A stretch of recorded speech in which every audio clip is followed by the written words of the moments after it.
Zaburi sura ya kwanza.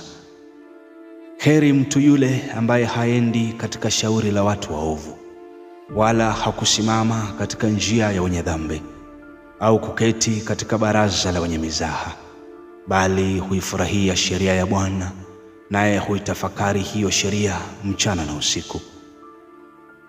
Mtu huyo ni kama mti uliopandwa kando ya vijito vya maji, ambao huzaa matunda kwa majira yake, na majani yake hayanyauki.